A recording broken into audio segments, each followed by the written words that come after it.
This week on the podcast, my guest is me. I decided this week that I should put out a presentation that I gave and recorded recently. It was a culmination of numerous learnings across the 150 episodes that I've done through my own research, through my own life, and it's all these data points have been bubbling around and different bits have been popping up for me. But with the setting of the coronavirus world that has been disrupted, it all seemed to pull it together or push it together into one crucible that just had to come out. It's almost like a channeled inner truth that had to come out of me.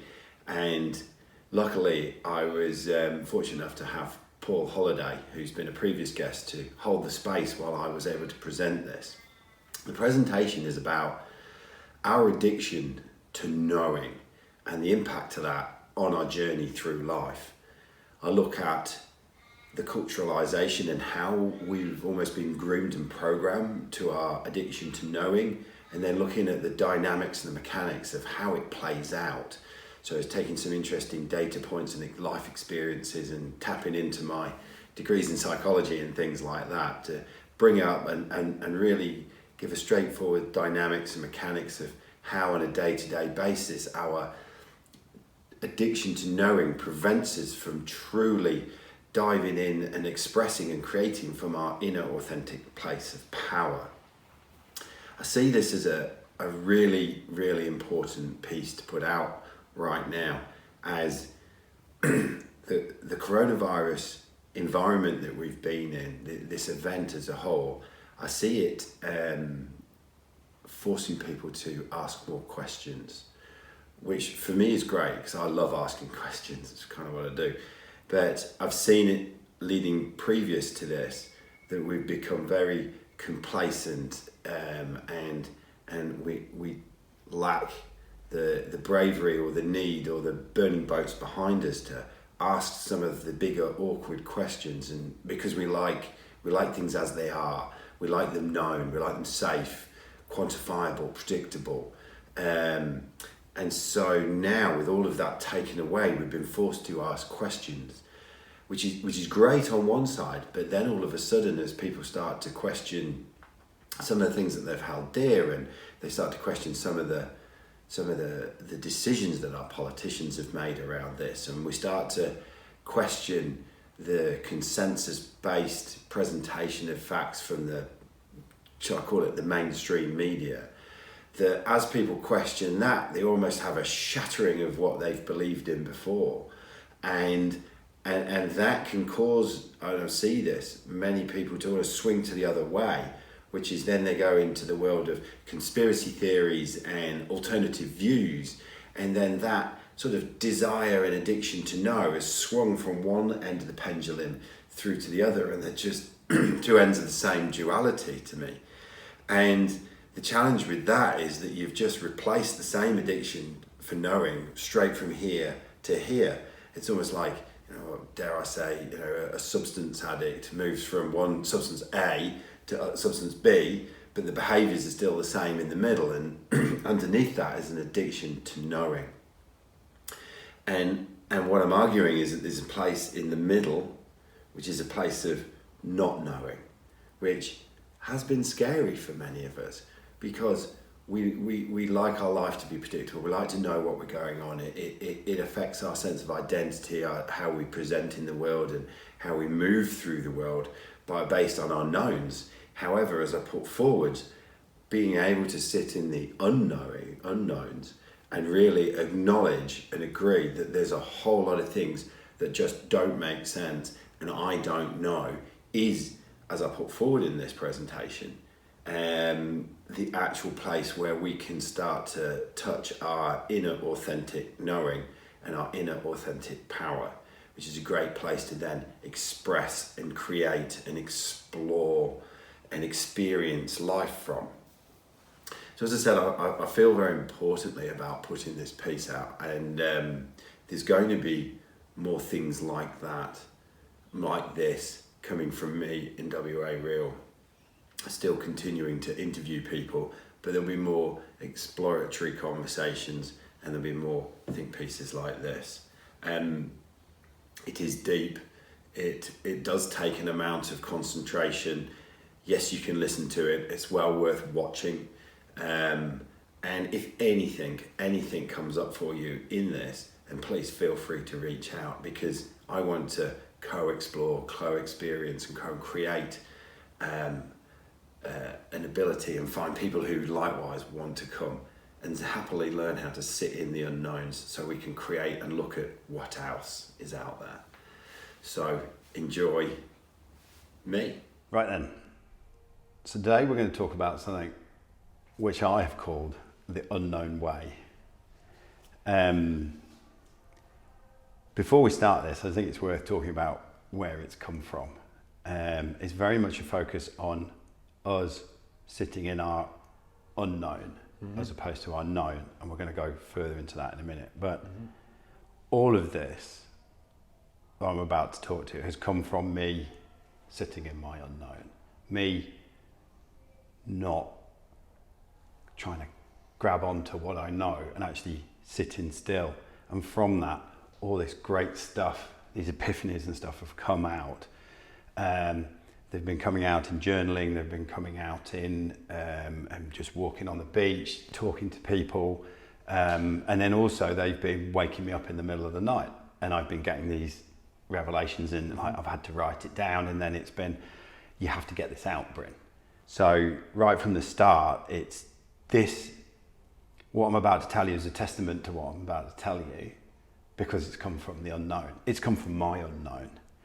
So I guess as an invitation to the person who listens to this, and I've invited you along to hold space to help me do this, and also standing in front of a board on my own is a bit dull, so I wanted an audience.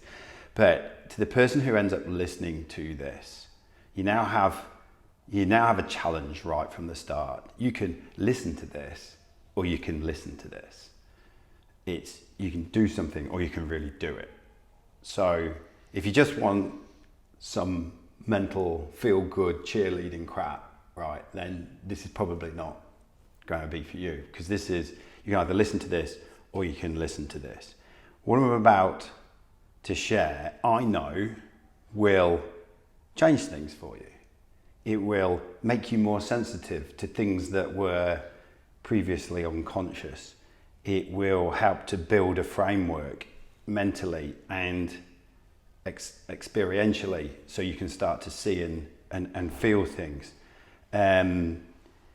Things that were previously unseen and unknown will probably become seen and known now.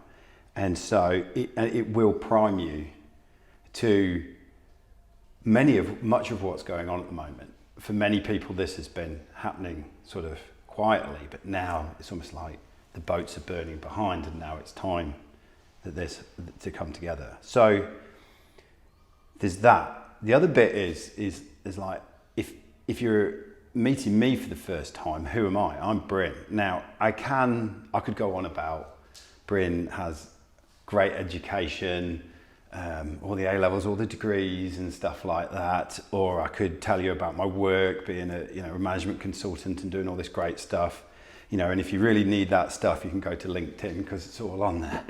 I could tell you about my life experiences, about good and bad, in terms of watching a long-term relationship blow up in front of my eyes, becoming the poster boy for a cliche midlife crisis, watching my career blow up, becoming nearly bankrupt, stuff like that. Or I could tell you about the great stories of going into the ocean and finding great love.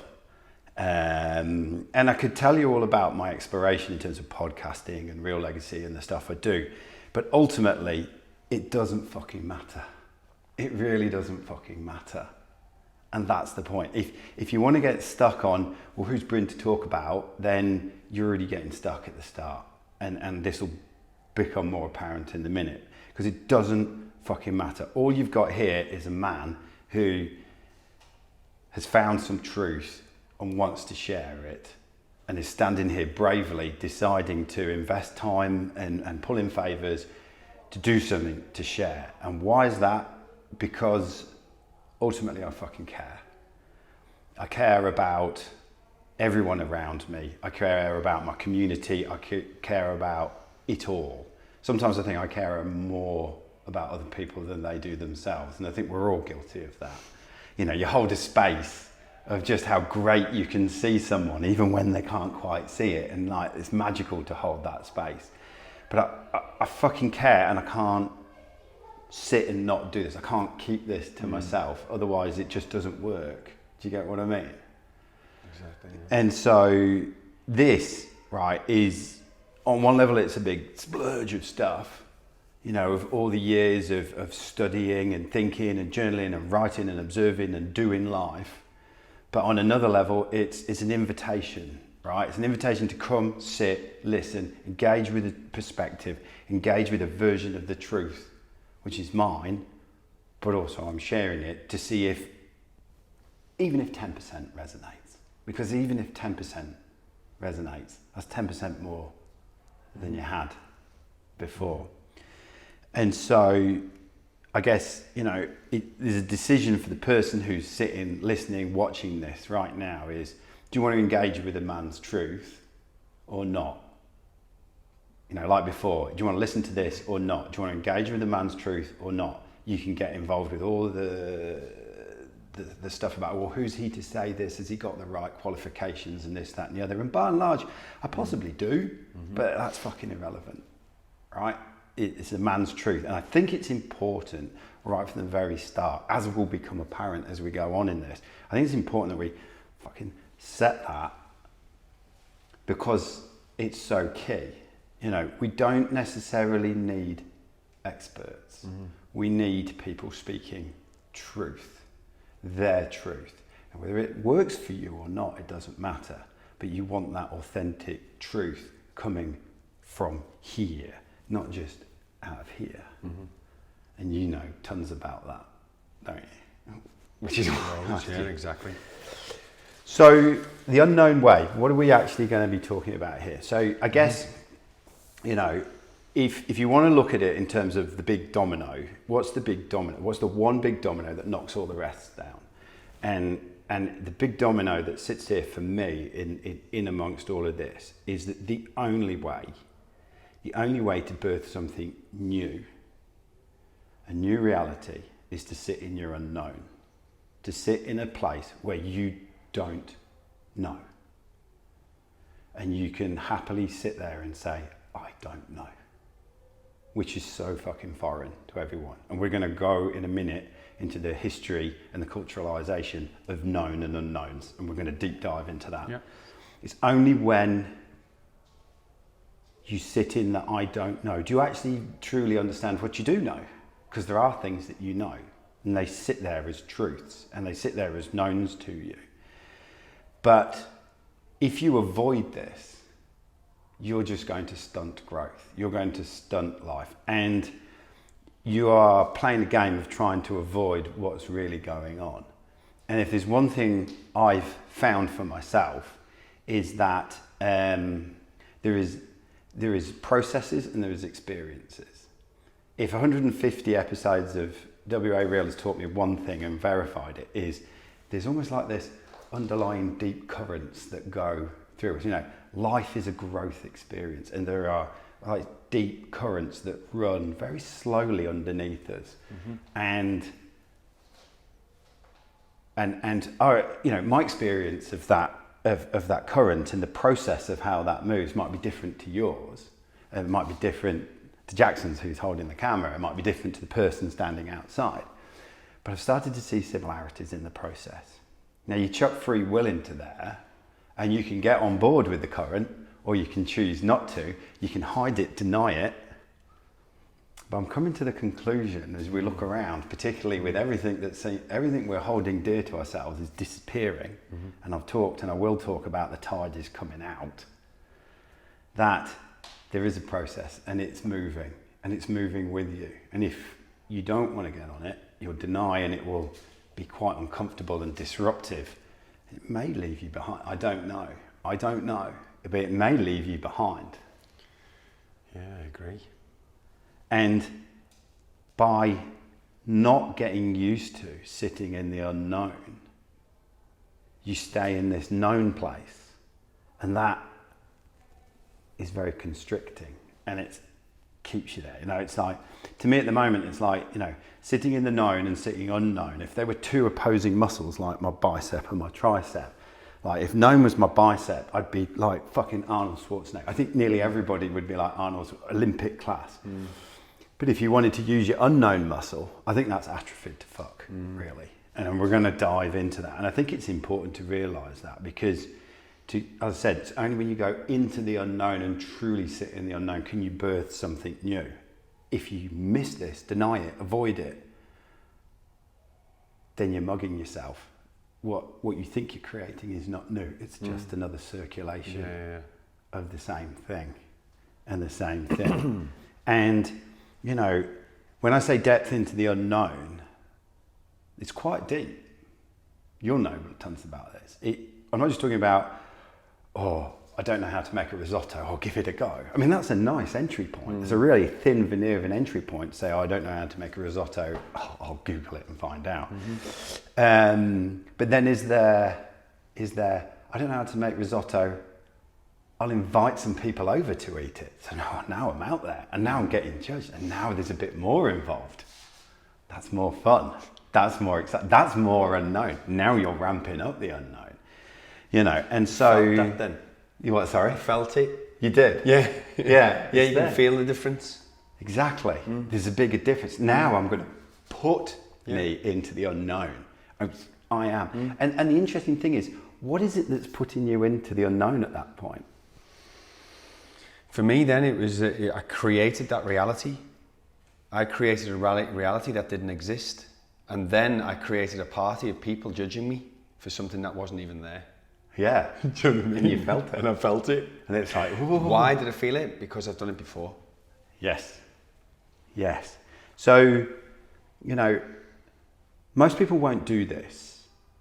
Why? Because we've been cocooned in safety and comfort. And we're going to go into that in a minute. But also, there's some of the basic skills, and I'm going to be really fucking blunt here. It needs concentration span. You know, our concentration spans have been generally eroded, right? Through 30-second news media bits, through pissing around with mobile phones and stuff like that. Like real concentration span. Also, there's tools, like going into the unknown.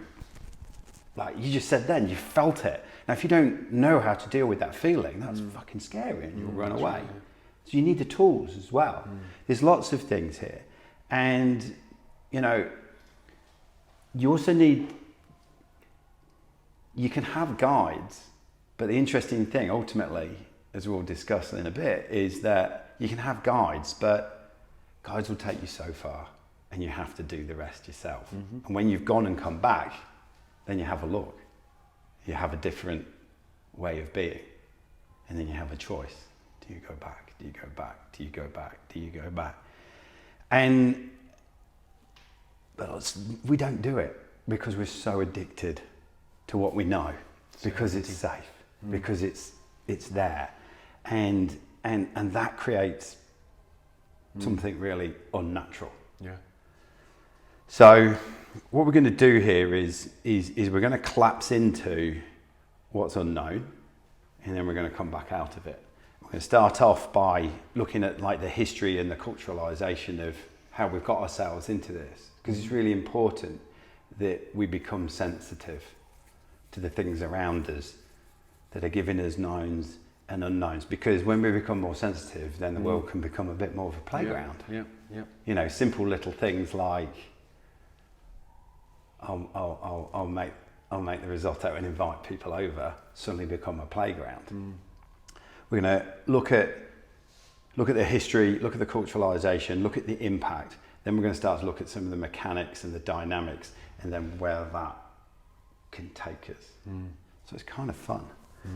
So if we start off with like the history and the culturalization of knowing, of knowns, of living in the known. You know, as many people know, 0 to 7, we're just this little thing that cruises around. You know, we live in a hypnotic state. We're taking it all on board and this, that, and the other. And we start to get things like conditional love from mum and dad. you know, your kids get your free pass till they're 12, 18 months, then all of a sudden it's like, no, you don't do this. And then we start to get conditionality. Then we got off to school, right? And what happens at school? You get told what to do. You get told what to do. You also get told Rules. there's rules. But the whole thing is run on get it right, don't get it wrong. Get it right, don't get it wrong.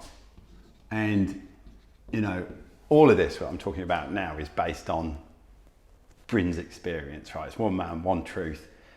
You know, well, I went to two very good schools, English boarding schools, you know, swam in a school of excellence, but it was all about getting it right. Getting the A grades, get it right. And with that right and with that wrong comes our old friend, judgment.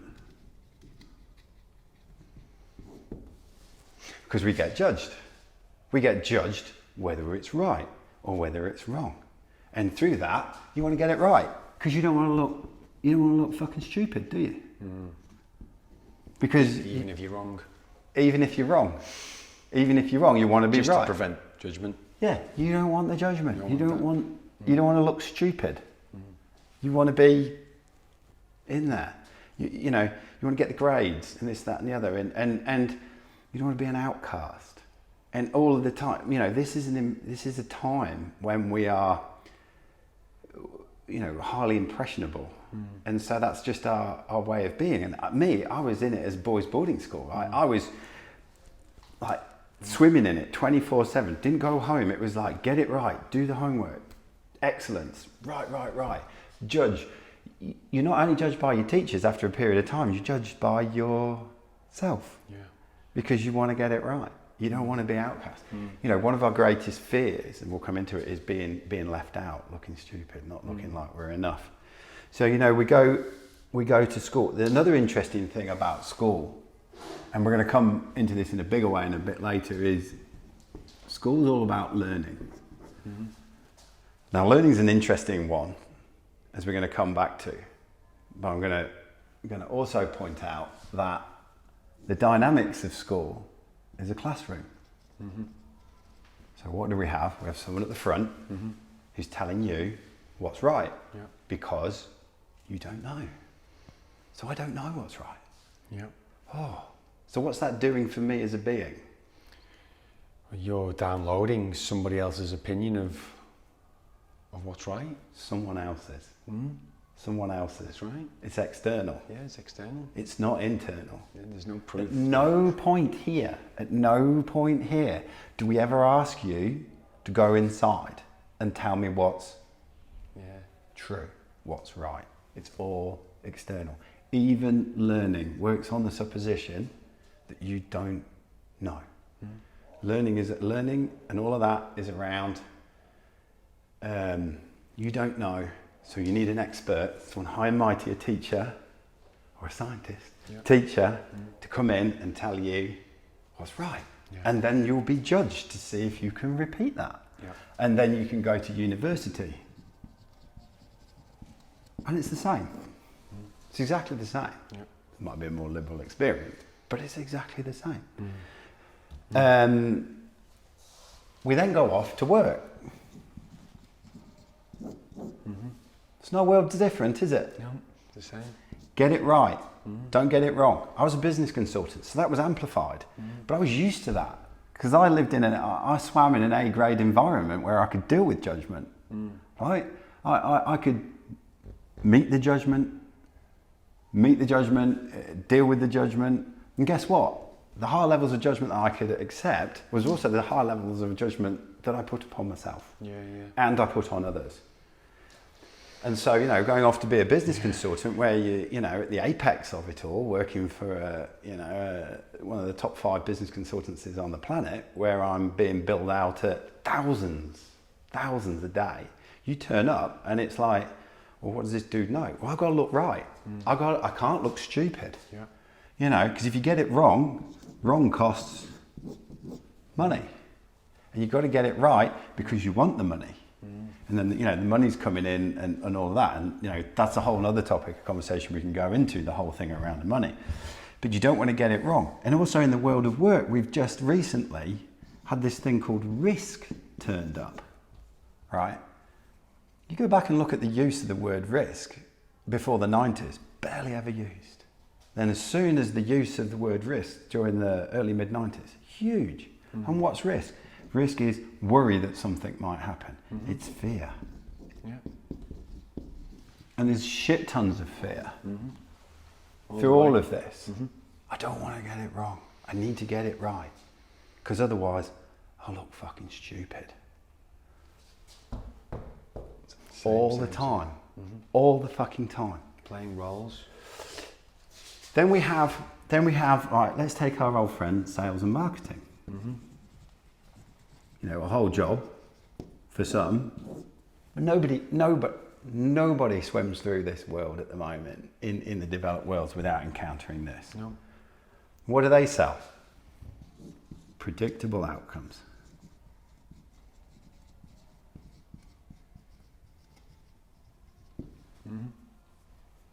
You buy my product, it will give you this. It will give you something. You don't have this, so you need this in your life.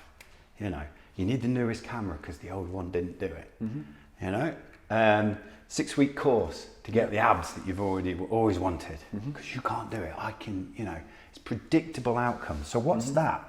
What's that? Predictable outcomes is a known. I know it. I can give it to you. External, giving it. You know, this is all. I need to know what I know. And to build, and all the time as we're going through here, we're building and building and building a life solely on knowns. Because we never investigate unknowns, do we? Not allowed. Not allowed. And it's interesting you use the word not allow. Who's not allowing you to do it? Again, the time constraints within the, just going through the school system, there's no time there. And then when you're out of it, you don't want to learn anything. Yeah. You're not even going to go into it, you know? But it feels like, you're not allowed to question it. It's like, this is it. We're going that way. Yes. Okay. Oh, okay. Yeah, we're going there. Yes. So we're going to work. We've got to look smart. We want to get it right. Because if you don't, you could lose your job. And if you lose your job there, so we've got fear. You've got to stay with your knowns. You've got to know your shit. Yeah. We're in the world of sales and marketing. We're outside of the world. We're getting sold shit all the time in this capitalist commercial market. And what are we being sold? Something will take you from here to there. And we're selling known stuff. Nobody sells something unknown. You know, if I said to you, I've got a box full of, I don't know, 10 grand, do you want it? Yeah, it might do something. 10 grand, like, how would that sell? No, because it won't. Because we become addicted to knowns. We become addicted to predictable outcomes. We become addicted to what we know. And then let's go into the world of media. Right? The two are very linked. That comes through that, but that's a thing in and of itself. And what's this doing all the time? Fuck. Are they good at the fear? Are they good at the fear? Fear-mongering. Why? Because fear brings eyes on, you know. And even you know, the best sales and marketing, you know, and I've been through it. I've been through it, you know, I wanted to know how sales and marketing works. You take you down to a place of anxiety where you don't know something, and then it's like, oh, and here's the solution, you know.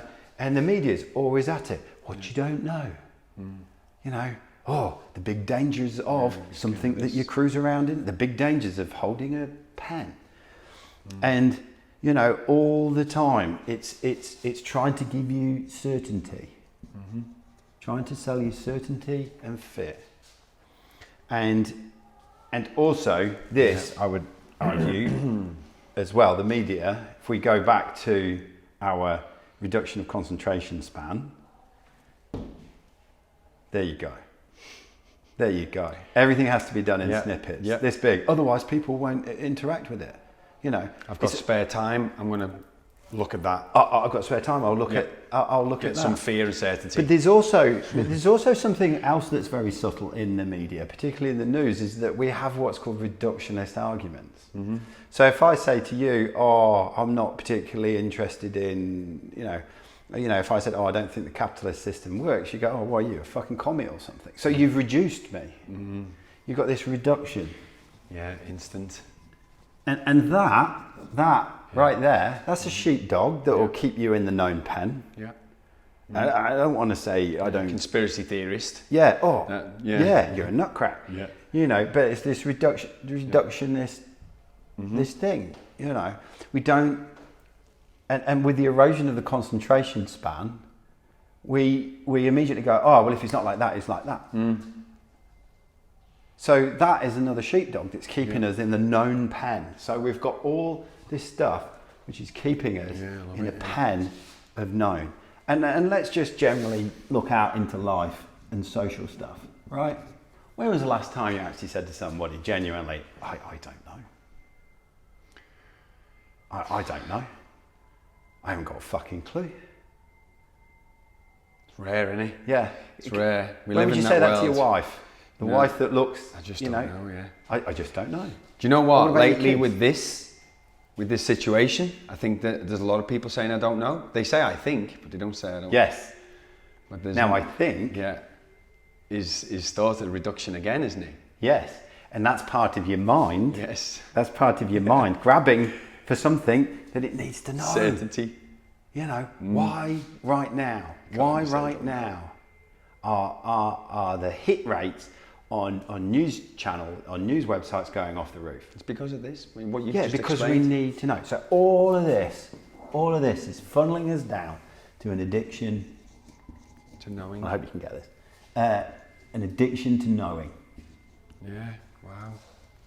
And underneath that, there's a whole lot of subtle shit that goes with that. Because if I need to know, then underneath, I don't know.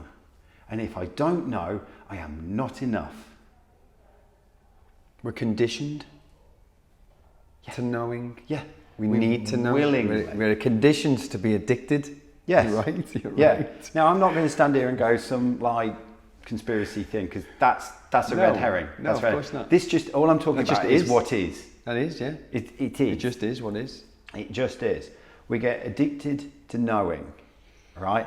And so, in that, you know, if we need to know something, then without sounding reductionist, but the logic is that goes with that is that I don't know. Yeah. I'm not enough. And so I need to grab. I need to fill that thing. I need to fill that void quickly, because otherwise, any of this fear and shaming and potentially losing my job or not get it right or being left out of the gang or Judgment. any of that judgment is going to sway it in. And we don't like that. Yeah. We don't like that. Yes. You know, and Oh, wow. yeah, and in here as well, so in here, in this needing to know, this is when we start birthing things like obligation and requirements and duty and necessity and do the right thing. You know, you do the right thing, don't you? Yeah. It's like, well, I don't know. Oh, are you going to say that? Are you going to say that at that point? Well, I don't know whether it's the right thing. Yeah. Right now, more than ever, with the PM saying, do the right thing, do this. And the world of it, do this. Oh, okay. You know, but do you sit and go, oh, I don't know about this? Yeah. What will happen? Social shaming. Yeah, that's right. You're not conforming again. Not conforming. And now we're into Towing this. the line. Now we're into Fear. this. And so what are the impacts of this? We become addicted to it. Because we need to know, we have a lack of tolerance of what we don't know. And we become actually then quite defensive when somebody just starts to tug away at what you know. It's like, well, I need to know this shit. So if somebody starts to tug away at it, what starts to happen? Like, you get a defensive reaction. People might become offended.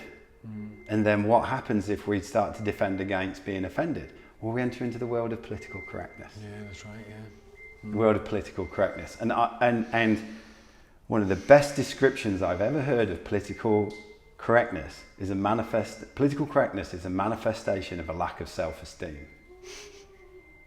I'll say that again.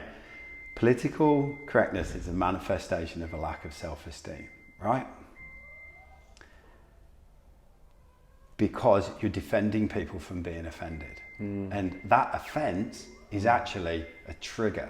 And the trigger is an invitation for you to explore your story, which we're going to come into in a minute, right? You know, the best example I can do this with you, because we're friends, is, you know, if I was to stand here and go, Paul, you entitled white middle class piece of shit, right? Yeah. Now, some people might listen to that and go, how fucking dare he say that? But you're all good in yourself. This doesn't matter. That's right. That's right. Otherwise, you get the anxiety and the reaction. Yeah. And I'll back myself up.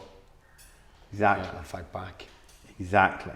And so, because of this desire to know and stay in that known state, we end up with a death grip on reality, right? On a death grip on reality, that it has to be this way. It has to be this way, because if it isn't, well, what's going to fucking happen? Yeah. I'm not willing to entertain that. Yep. And so then what happens is we start to have what we think should happen, a reality, and they start to move apart, right?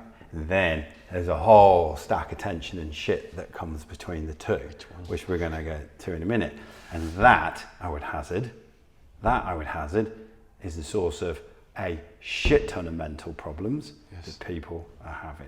Mental and emotional problems, which are never going to get fixed by a fucking pill. No. So, and the other thing about all of this, and some might think that I'm being alpha male Bryn, but all of this makes us quite weak. You know, if we go back to the analogy, you know, you might have one muscle that's really strong, but if you haven't got another one to counteract it, you're fucking nothing. So this is how we've ended up getting addicted to our knowns and knowing and that. So let's have a look.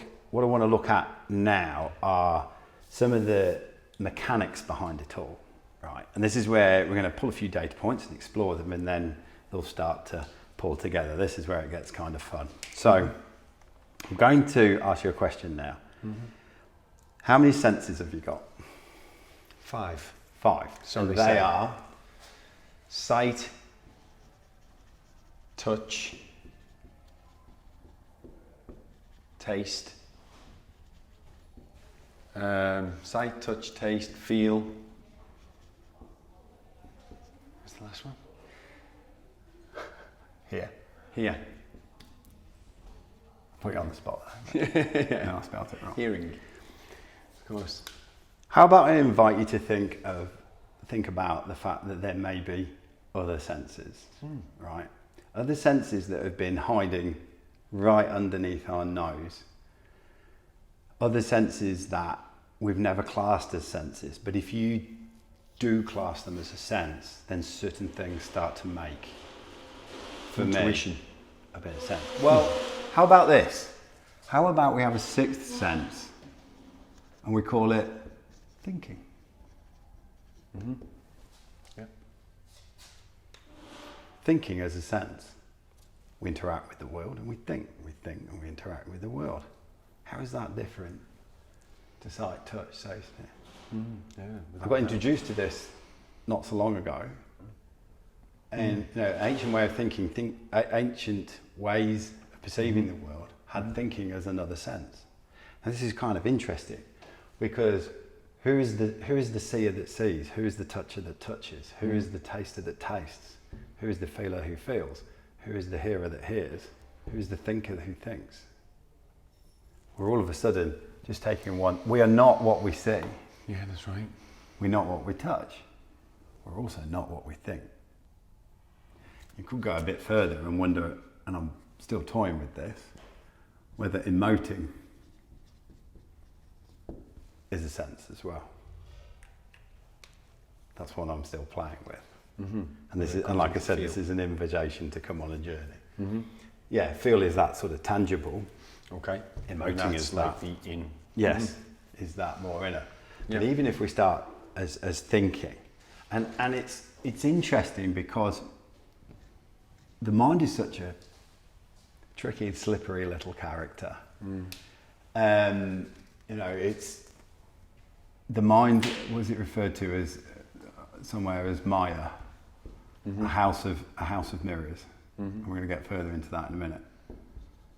But even at its basics, the mind has the ability to take in information and gather up the information, make sense of it, store it, analyze it, compute it, theorize, strategize from it. And it can do it independently. It can do it independently from you, from what's around me. It can be independent from any source information. It can do it all by itself, and we can get and we've met so many people who get stuck in their heads thinking. You know, can you imagine, have you ever seen kids who, you know, they have to touch something because they have to be in their senses? Or some, you know, or let's be blunt, you see a really attractive lady, you gotta look, you gotta look, you gotta look. You're in your senses, you're looking. Or the smell of her perfume, or the smell of her scent. Oh, I need a smell of that. I need another smell. You know, thinking is no different. Thinking. However we identify with our thoughts, they become our identity if we're not careful, unless we start to come out into something that's a bit more unknown. The thinking even happens when you want to smell, isn't it? It's the thinking, I want to think, I need to smell. So you're thinking then, it's like even this.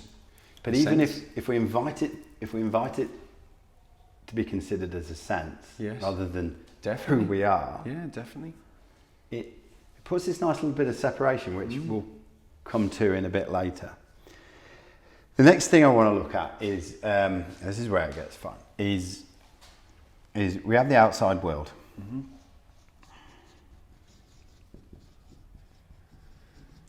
Then we will have our behaviours, physical behaviours, right? Which interact with the outside world. And then behind that, we'll have our thinking patterns and behaviours.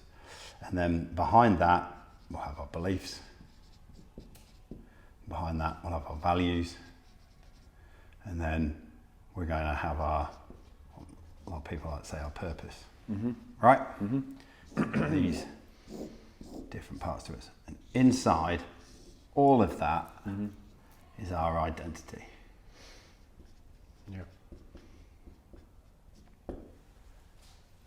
Right? And they all interact with one another. And inside all of this comes our identity. And our identity is packed full of stories and labels and definitions. And it's the values, our beliefs, perspectives, stories, perspectives, and all of that. And as we construct it, how do you know when you're hitting somebody's identity level? Because they'll start to use phrases like I am. I am Bryn. I am Paul. You know, I am a good bloke. I am a swimmer. I am a West Australian. I am a whole number of things. And this whole thing becomes our identity. And it becomes pretty fucking sacred to us, right? It becomes even more sacred to us when you realise that a large amount of the stuff in the beliefs and stuff like that is based on our knowns, right? So then all of a sudden, we get pretty fucking fixed in our identity. Now, the fun thing is we might say, well, you know, I know all about myself. And I know who I am. I know who I am in the world. And you get all the I am statements. But something interesting, but everybody has something which, and you only you encounter it earlier on, but we'll come to it in a minute. But you almost have a shadow version of that. Now, many people encounter their shadow to a greater or lesser extent, but between the age of 35 and 42 is when we really start to encounter our shadow. And the reason for that is by the age of 35, 37, funny this, isn't it, is that we start to have what I refer to as the apex of the individual power. So when we get to the age of 12, 13, we start to define ourselves, and we define ourselves in a world of I am this X, but I am not Y. I am good, I am not bad. Yep. I am this, I'm Yep. not that. I am this, I am that. And here's the interesting thing. All the things you're not, you chuck away. You think they're gone, like in the bin, away and gone. But they're not. They just go into this other part of you called your shadow. You know, Carl Jung's talked a lot about this. But the thing is when you get to the age, and so by the age of 30, 35, 37, you get to the apex of what you know about yourself as I am separate to the world. And that's why it's the apex of the individual power. But after that, you just can't hold on to it anymore, right? You just can't keep the psychic power, the psychic strength required to keep everything in the dark end of the boxes, down the back end of the warehouse, down the back end of the corridor, in the roof that you never look at, all the shit that you're like, fuck, we'll do that another day. It's all there waiting for you. Because the truth is, you are good and you are bad. You are generous, you are stingy. And then, why do we start using words like midlife crisis? Because this starts to come out and shit gets untidy. Shit gets really untidy. And you know, I could give you like a stack of stories just from me. I bet you can. Through Human Excellence Project, you'll have seen a whole stack of fucking more stories. Stuff gets untidy. But here's the cool thing, right? Here's the really cool thing. Guess what? By even encountering a small amount of your shadow, bearing in mind there's a whole lot more to it, I even encounter more, guess what? Your identity, if we look at it as a landmass on the board here, your identity is just fucking grown. What you thought you were, You got more. you've got more. And you've got more. Having the courage. And you've got more. And you've got more. So what's happening now? I am more than I thought I was. I am more than I thought I was. I am more. Not only that, but my identity is flexible. My identity is fluid. My identity potentially is limitless. Because you start to realize at this point is that you are a fucking shit tons of I am statements. Right? And if that's like infinity, there are so things that many I am statements that you are, you could be. And that's just entertaining your shadow. And that's a process. You know when I said earlier on about having processes that run deep through us, you've got the free will. And the interesting thing, and I've done some research around this, and part of my real legacy is going further into this. But there's a part between sort of 35 and 42 where you are sort of almost invited to see what's in your shadow. And then if you choose not to, life gets slightly untidy, and that's why people all of a sudden like, no, I don't want to be this, I want to be back this. Go and drink and hide it and run up and we're going to talk about that in a sec, but you drink it, hide it, you engage in things that you used to do when you were younger and this, that and the other, etc., etc. But it comes again. It comes again to all of us around about the age of 56. Now, if you would try your best to avoid it between that sort of 37, 38, 40 period, and if you avoid it again at the age of 56, ancient wisdom will tell you that life will leave the body. Because there is no point anymore. That's right, yeah. Because life is a growth-centric experience. And if you're not growing, if you're not in touch with, you do have free will, you know. It's like riding a surfboard on a wave. You've got free will to put that surfboard wherever you fucking want, but you are riding a wave. That's right. And when the wave decides it's over, it's over. And if you're not reacting to the call of the invitation to see what else you could be, bearing in mind you've had your spin out, seeing all that you could be by yourself, you know, almost like you've gone as far as you can with the computer, unplugged from the internet, right? And it's full up, you can't do it, it's untidy and this, that, and the other. Now it's time to plug into something else. And if you don't answer this invitation, It's courage. it's really, you're absolutely right. There's tons and tons of courage and bravery needed, and we're going to explain why in a minute. Tons and tons of courage, because if you go back to this context of stay in the known, don't go into the unknown because it's scary. Don't go into the dark woods. It's scary. You know, and this is called the dark night of the soul for a very good fucking reason, as we're going to talk about in a minute. But the exciting thing is the moment you encounter, oh, well, I might be more than what I am, your identity is increased. You've increased your landmass. You are more. You know, if you were to get curious about this, I did an exercise several years ago where, what was it, 2015, where I asked, I wrote one generic message of, hey, you know or have worked with me. What are some of the things that you recognise that I'm good at, and what are some of the things that you used to irritate you and I need to work on? And I sent that message to everyone in my LinkedIn account, everyone in my Facebook account. Like at that point, like 450 people. Right. Now imagine what it's like when you receive feedback.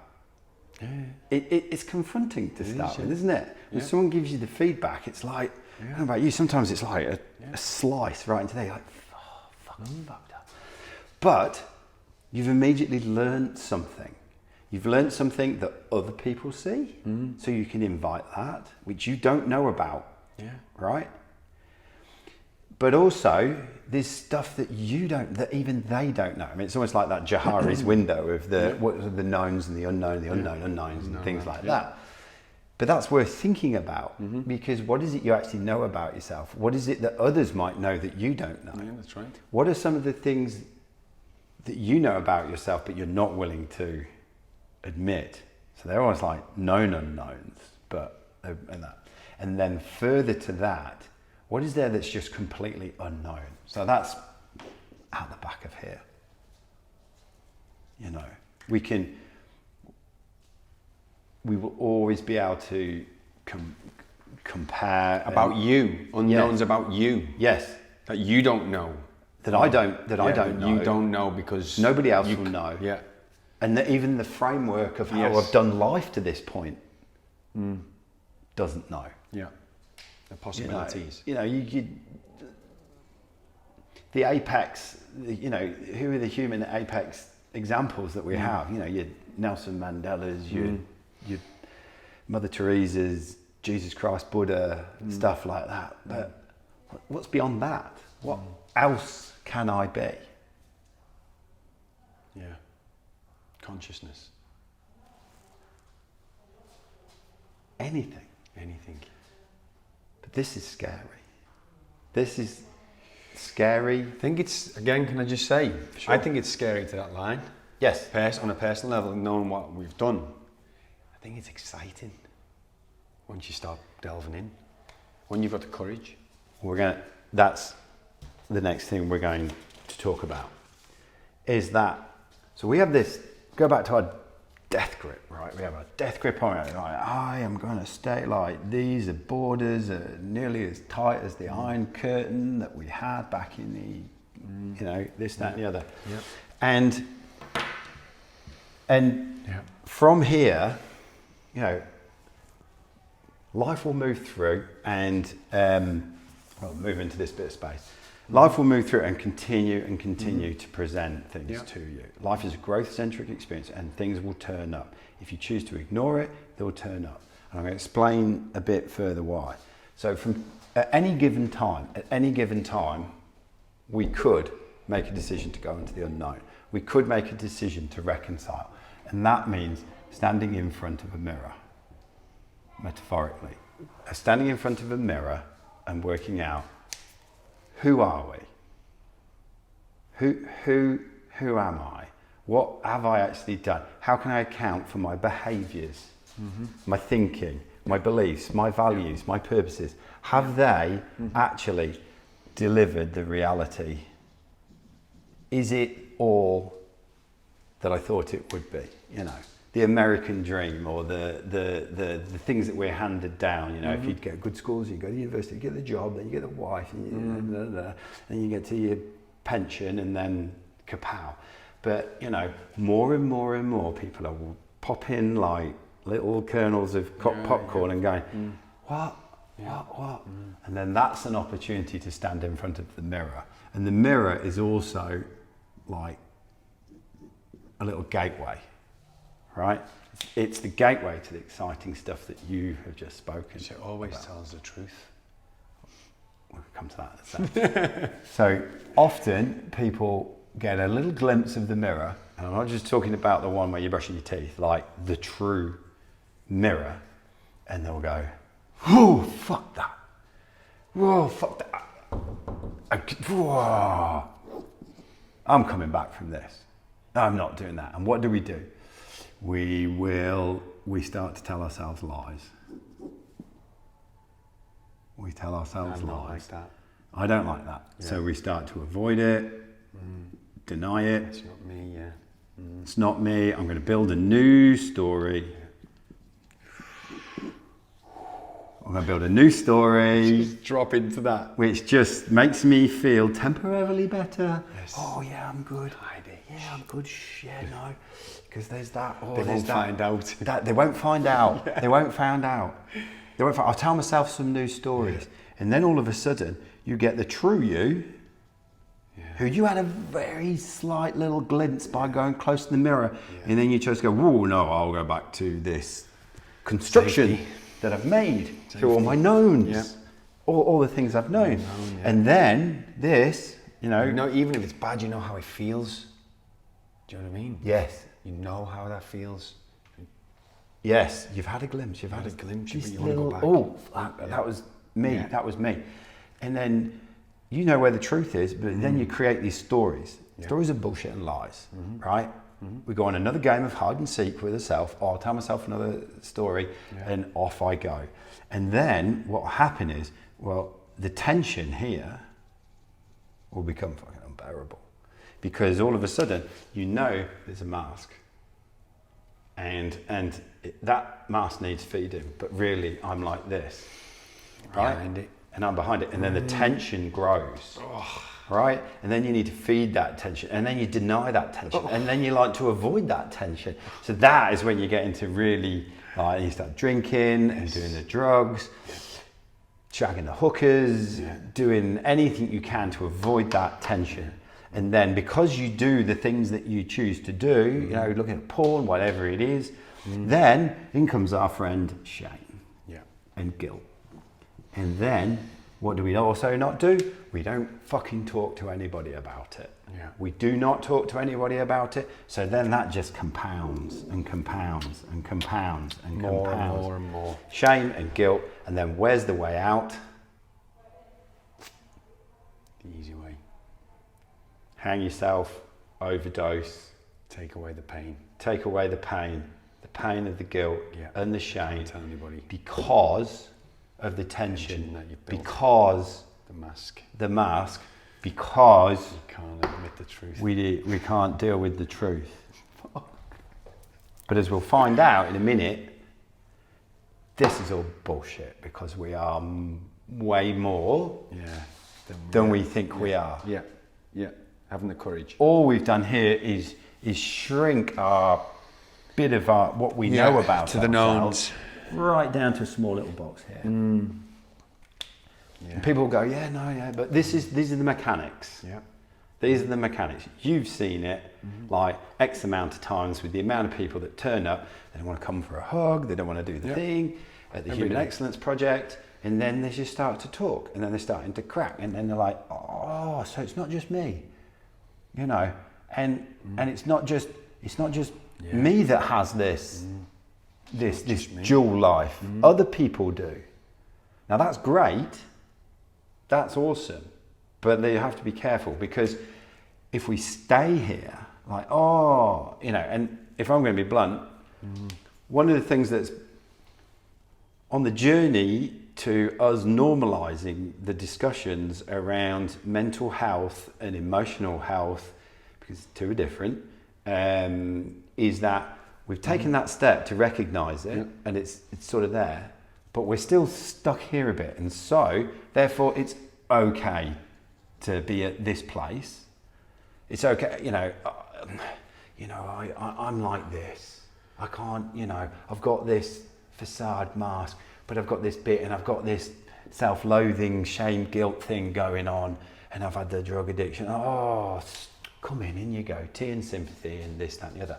Yeah, you do. You need a bit of tea, sympathy, empathy, but you can't stay there. Can't. Because where does that lead to?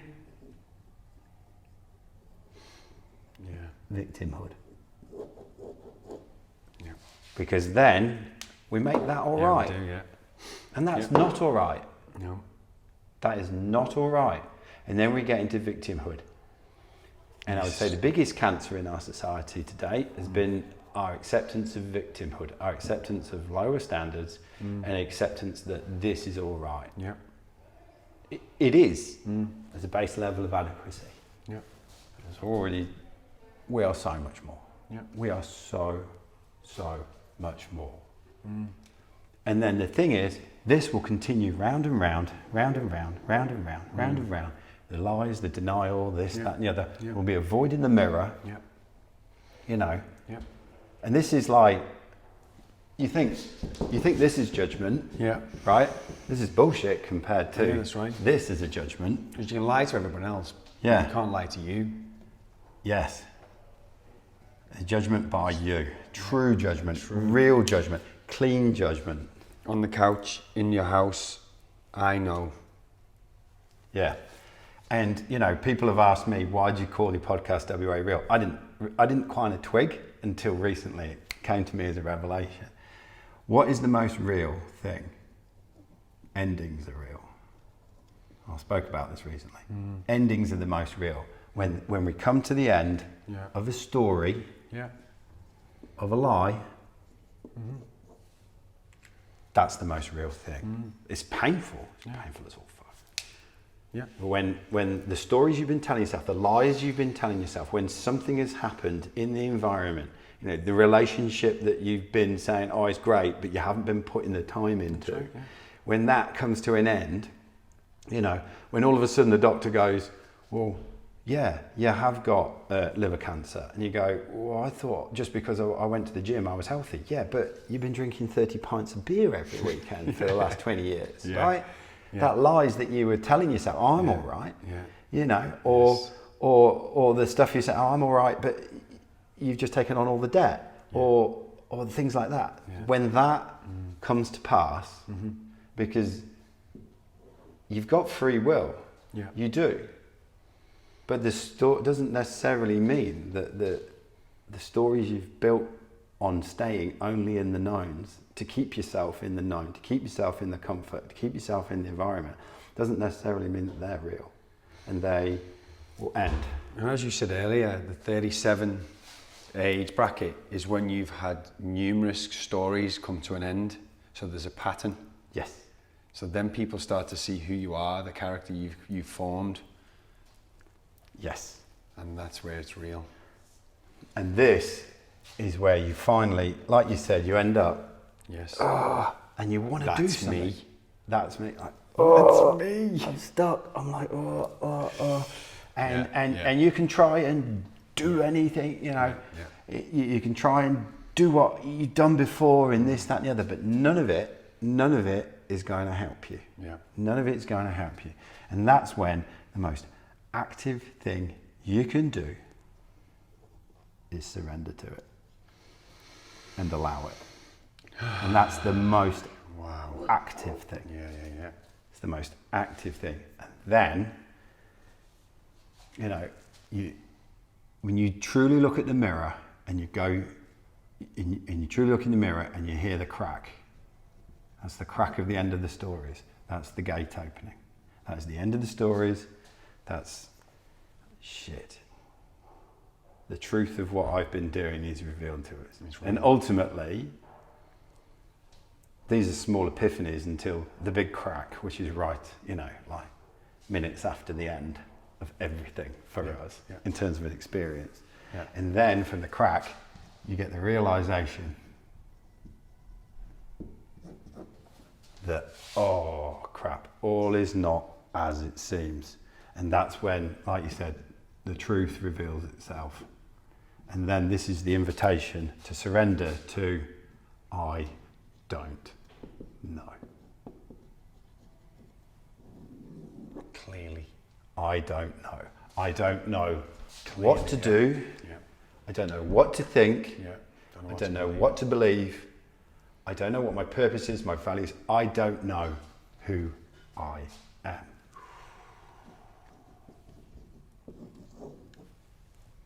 And then comes what I refer to as the drop.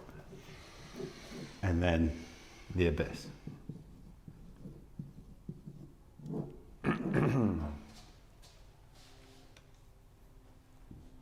I don't know who I am. Yeah. Drop, the abyss. But it's only in the abyss do we find the gift. Mm-hmm. And you know what I mean by the gift. The gift can be different for different people. But the gift is that you are more than all of it. More than all of that. You are it. You are it. I am. You go into the abyss and you come, and then you get the gift. You see a light, all of that. This might be sounding all very existential and religious and stuff like that, but there's a reason we've been doing it over and over and over again. Yeah. As individuals, as humans. And it's the going into the unknown. Like if you go back to ancient civilizations, they would have rites of passages. That's right. Mm-hmm. And what's the common factors of the rites of passages? There are two. One is going into the unknown and having a test of person or something like that. Mm-hmm. The second thing is opening, and then in the not knowing, opening up to bigger wisdom, the elders, mm-hmm. Right? Mm-hmm. Why are more and more people opening up to the idea of psychedelic experiences? Because we are drawn to the unknown. Yeah, because in that, you're stripped. Yeah. Two of the biggest things that psychedelics will do to you on a sort of physical level, biological physical one is they will pause the operating system that keeps us going all the time. So we know it's all of this stuff, so we can interact, so we don't have to remember how to walk. Default mode network. Mm-hmm. So it'll just pause that. Yeah. Mm-hmm. You'll slow it down, so everything seems new again. Everything seems new again. And then possible. And then yes, everything's possible. Plus also other ones, like DMT and ayahuasca, they actually activate the separation from the I am. That's why it's similar to a death experience. Death. Because it's not actually a death, but it's like death. But what is it? That's just a separation from this. Yeah.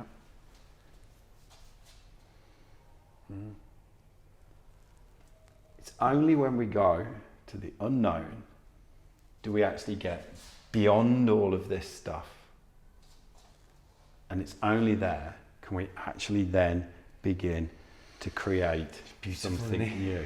It's absolutely beautiful. It is. The whole thing. It is. And it's like I said, it's almost like it's a celebration.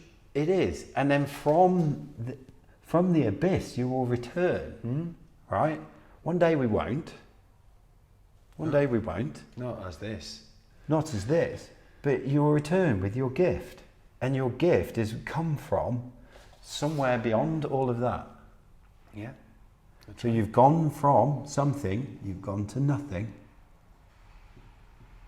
Yeah. and then you've come back. And it's only by going Yeah. to beyond all of this that you can actually, truly create something new. Yeah. And fuck knows we need something new, right? Yeah. Anything less, any like skip from here, Yeah. any like skip from here and over to here Yeah. is just into this world. Yeah. And you are, Yeah. quote my good friend in England, just mugging yourself. Yeah, that's right. You're mugging yourself. And it's so short term because you always get found out. Always. Absolutely. Always. And this is where, out the back here, that we can, this is where we actually find the gift. But not only that, this is where we find true leadership. There's no bullshit in the abyss because it No. doesn't matter. No, well, it doesn't stand up. It doesn't stand come up. with No, you. doesn't. Only what you truly know. Only Yeah. anything that you take into the abyss and then bring back is true. That's right, yeah. Is true. And then from that, any gift, any insight, any knowledge, and you know, I mentioned psychedelics. It doesn't have to be a psychedelic experience. It can be. You can bring this about, and we'll talk about that towards the end. But it's only through going through this, through actually going through the mirror, having the crack, the realization, the truth, and then the drop into the abyss, finding the gift, finding your light, your truth, going into the zero and coming back from the one. Can you then truly know who I am? And then from there, your leadership potentials just become exponential. And I think now more than ever, as the tide is coming out, we're exposing managers versus leaders. This is brilliant. Because that I am, which is different to all these I ams, is a knowing. Correct. It's a knowing. It's a knowing, whereas they are slightly beliefs. Correct. And that's a knowing, which then makes this to other people a feeling that you know, and it's trust. And there's one thing that I'm starting to spot and feeling and playing with is that, and we're going to come to this in a minute, is the old way of operating was you sort of know something, then you believe it, then you create do. I think we're getting rid of beliefs and going from knowing straight to experience. That's what's happening currently. But also you come back with this amazing sense of leadership, so you can lead yourself. You can lead your health, your well-being, your and then you can start to lead your relationships. Okay. You can start to lead your business, or however you're expressing your purpose and purpose. And you can lead your connection to something bigger than yourself. This is really interesting.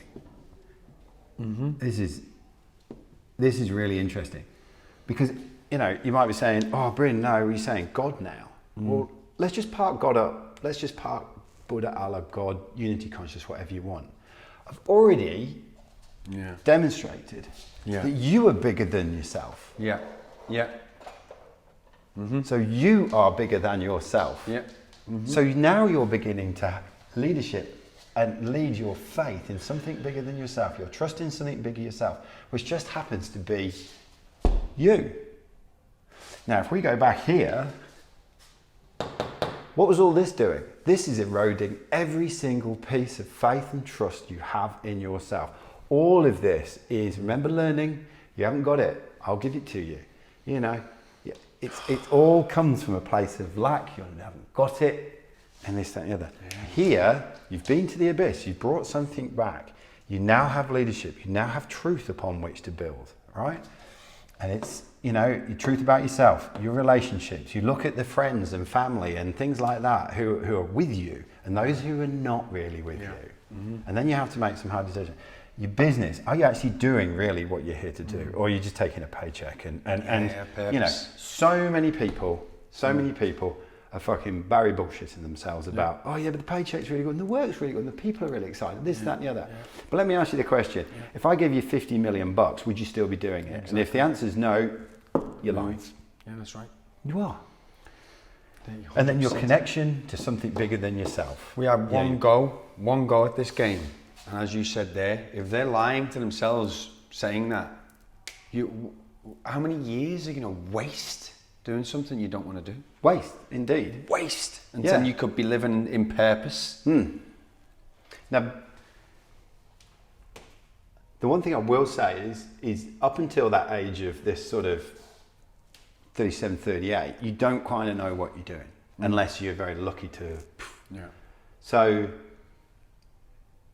I do say I had to come to a degree of compassion with myself about, what was all this shit I've done before? But it was all necessary to get to that point. Yeah. But now I've looked in the mirror, now I've been through the gateway. Yeah.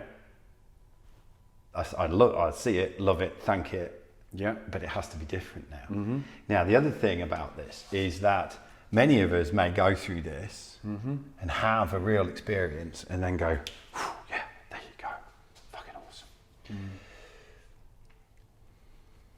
But one journey through the gateway is not enough.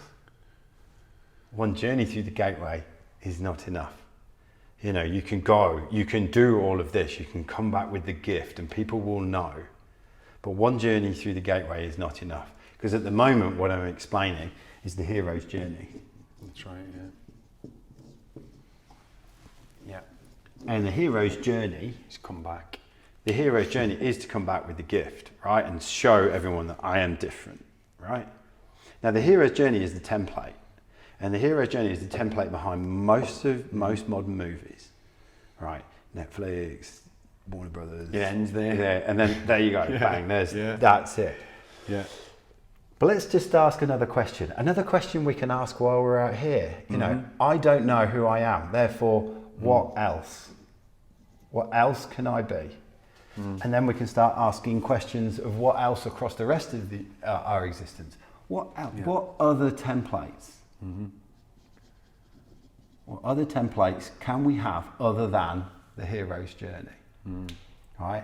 Now, if at the start, when I said, you know, are you thinking about this? Or are you thinking about this? Are you learning this? Are you, not learning. Are you listening to this? Are you listening to this? If you've listened to this well enough, right? Or when you have the epiphany around the hero's journey, I will have fucked up watching any film for you ever again. Yeah. And I'm in that place now where I struggle to watch films because it's like, it's the fucking hero's journey again. Yeah, exactly. Why do I want to imprint the hero's journey back on myself? Because why not come back and back and back and back and back and back into the mirror, into the gateway, invite it in, make it become part of who I am and how I do life. Now, in order to do that, we need tools. We need, because, the first one is quite emotionally distressing, and it will cause a reaction as we further and further and further go on. We do need the tools, which is when we get to things like meditation and tremoring, and we need a support group, and, we need to be fit, and we need to be able to journal. And I'm sure there's a shit ton more tools that we haven't even explored yet, but tools to help us to become fitter, to go backwards and backwards and backwards, to almost invite an existential crisis on a daily basis. Because one trip through the gateway is awesome, but it's not enough. That's a holiday. Yeah. That's an adventure week. Yeah, it is. Yeah, it is. That's an adventure week. It's a holiday. But do you want it to continue to be a holiday? And so this is where I'm just thinking of how we do this. This is where we start coming back to our old friend from over here, learning. Yep. Right? Yep. This is where the old sort of the most basic model of learning that we get taught is what's called Cobb's learning cycle. He was the first person to come up with it. Everybody else has rebadged it, but basically it's experience and then reflection, and then we draw a theory, and then we make a plan, and then we go experience it. You've seen this before. Yeah. Doers, thinkers, Yeah. theorisers, planners. Yeah. Do this, do this, do this, do this. But let's have a look at this, right? You have an experience, and then you reflect on it, and then you draw a theory on it, and then you go and plan to do something else. It's interesting that you have this experience, and then you take a sort of small part to reflect on, and then you draw a theory on it, and then you start to have a theory, and then you go and plan to test that theory. And if you think about it, it just shrinks and shrinks and shrinks and shrinks and shrinks. All of this is very much a mind game. We've already talked about thinking being one a sense. Yeah. How about, so this is learning, how about if we swapped it to experiencing, creating, and exploring? And I played with this the other day, and I write the three there, and it's no particular order. Because I tried this the other day, just in my journal, well, I could experience creating exploration, or I could explore creating an experience, or I'd create an exploring experience. And I just put the words in different places, and all of them. And if you think about this is exploring and going further and further. It's including more and more and more all the time. And what are some of the skills that we actually need to do this? Well, how about listening? How about leaning back into synchronicity and trusting synchronicity?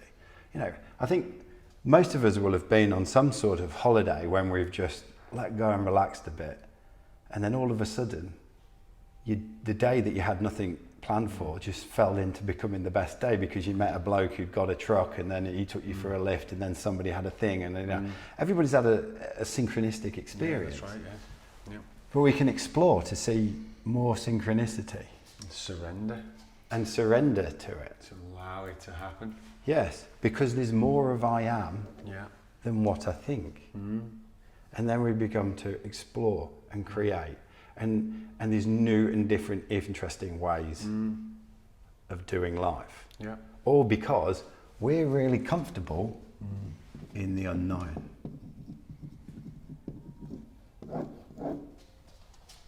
Because we've got to a place where we sit authentically and say, I don't know. And we've got over... Again, it's the courage to say, I don't know. Yes. That's it. Yes. It's the courage. But here's the thing, we can start playing with this already. I've been playing with it for a little while. It's just sitting there and going, and part of why I wanted to do this, because this is an invitation to engage with my thinking and this, that, and the other, which, I'm glad you got aboard the size you've got. But it's an invitation for others to come and explore with me. And, one of the things that I did, just for a giggle, was I spent a whole week of just saying to pretty much everyone around me, I don't know. See how they go. See how I went. Yeah. Let alone everybody else. That's right. Well, I don't know. What time's it? I don't know. You see people think. They've got to think for you. You do it at work. Bryn's a go-to guy. Yeah, he's a very go-to guy because of all the things he's done before. He's Mr. Certain. He's like the person you come to and all of a sudden he's telling you, I don't know. Bryn's not well. He must be, well, why are we paying, Yeah. Because, I'm actually letting know. They need to know. They pay you to know? But also, people want to know because their nervous system is addicted to it. As soon as the unknown, you get fired up. One of the little practices that one of the tools we talked about is tremoring. And that's just letting go and letting my body, I don't know what my body does. It tremors and it releases tension. Now, that's one small thing, right? But I don't know what's going to happen.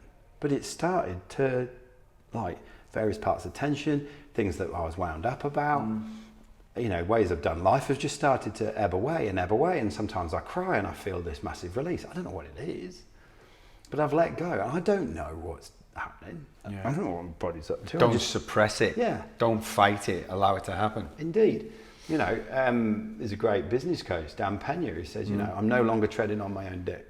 In the way. Yeah. In the way. So, look, this is for for many people listening to this, right now, having come on the journey and now the energy's slowed down a bit, now potentially this is where you get triggered. This is where you get triggered engaging with this stuff. And I'll tell you what the triggering is. It's your mind and your addiction to certainty and knowledge will be actively working to discredit every single thing I've done. Mm-hmm. And you know why it's happening? Because I've just explained it. Yeah, it's learned. It's all learned. It will be like, well, no, surely, no, I've been through the mirror a bit and it wasn't like that. Or existential crisis, that means giving up everything that I know. No, it doesn't. It's like, what are you talking about? Synchronistic sight, what? When I wake up and I don't know what I'm going to do in the morning and just step out and see what happens? Yeah. Potentially. But I don't know. Everybody has to go through this. Everybody does. Everybody. And the reason why I feel called to it is almost, people are getting pulled towards the light, but there's a shadow as well that's coming with them. Yeah, that's right. And hopefully now, if you stayed with us this long, if somebody's watching this and you've engaged and you've stayed with this long, you're in, right? There's a kernel of truth for you in there that you'll want to explore, right? And this journey is so simple, and yet your mind wants to make it so fucking difficult, because that's what our mind does. It likes to make things so fucking difficult, and it'll discredit and say, well, you've got to do the thing and the thing, but it is so simple. And there's some things I've been playing with, and hopefully now we've demonstrated that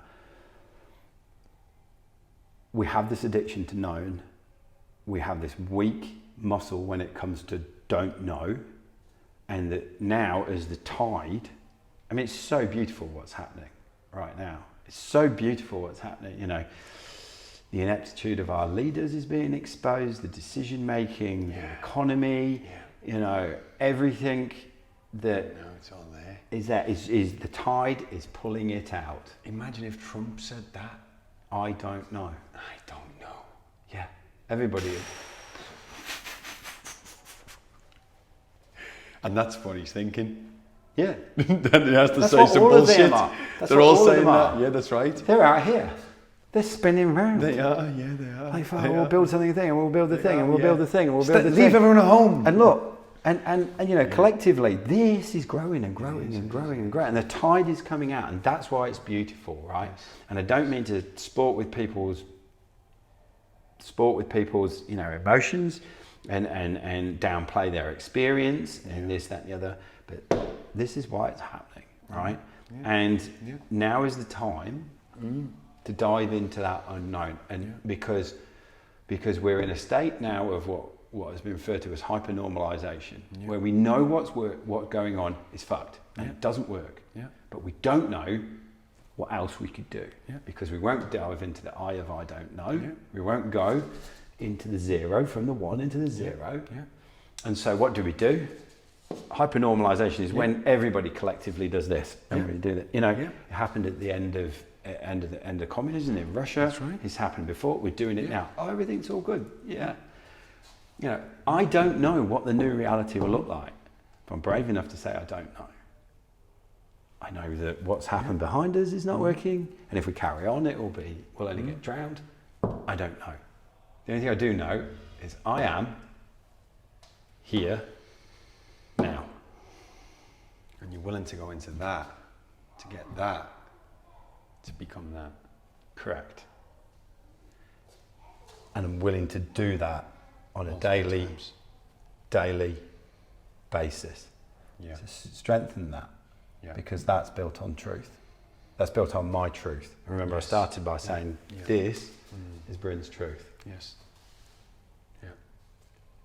And so I guess if you're watching this, you've now got I'll say you've got two choices, right? But you haven't really. You've only got one, but two. One is that you can go, oh, this is great. I've invested however long it's been, an hour or so, watching this, and Bryn and Paul, they're good stuff.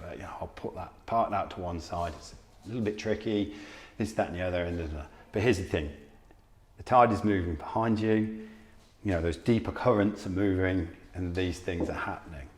Do you want it to be comfortable or do you want it to be really fucking untidy? You know, like the cliche midlife crisis. I can give you tons of stories from mine which are pretty fucking untidy. Yeah. Or you can make a decision to get curious about this. You can start to play with it. Yeah. You can start to encounter it. You can start to do little bits, right, for yourself. Or, you can start off by saying out loud, I don't know. I haven't got a fucking clue. And sit in that and see how that actually feels, right? I don't know what to do. I don't know what to think. I certainly don't know what to believe in at the moment. I have completely lost my purpose and I just don't know who the fuck I am. And then just sit there quietly and work out and see how that feels, all right? Do that. Try that. The other reason why I put this out is because if people are drawn to this, I want to start interacting with them. Because I'm playing with this and I want to start interacting with people. So I don't know what that look or feels like. I've started to play with stuff, you know, I've started to get sensitive around when I expand and contract. You know, when I get triggered by stuff, I start to notice it. What is it? When I start to contract, when I start to expand, then I'm like, oh, that's interesting. I've played with I don't know. I've sat there with just not saying things and doing things that I wouldn't normally do. There's several other things I've started to do. But, you know, now more than ever, when fear, and the fear that we have in ourselves, and there's nothing to fear but fear itself. Yeah. And fear contracts us, and then we lose options, we lose possibilities. This is about expanding. Yeah. More possibilities, more probabilities, infinite possibilities and probabilities that we are entitled to. You know, this is about gathering your sovereignty. We've got a globe on this journey right now, just quickly. And depending on what age you are, normally you won't hit this until something happens to you. I feel the globe is in a traumatic event right now where this section here is happening to everybody. And you can go here or you can go here. Is that right? Yes. I think that's what it feels like. Yeah, it's almost like everyone's got the chance to look in the mirror. It's almost like previously you as an individual had a choice to go through there. But now the planet's going through. Everyone's going through it. And it was the midlife crisis. It's the 37, 35 to 45, whatever you want to say. It's that time. Everyone's going through that right now. Man, woman, child, everybody has got the chance to go on the journey. Go on the journey. So, look, I'm going to end it there. If it's like I said, it's been my truth. Thank you so much for holding the space. I'm so glad I had a big board for you to do that on. That's amazing.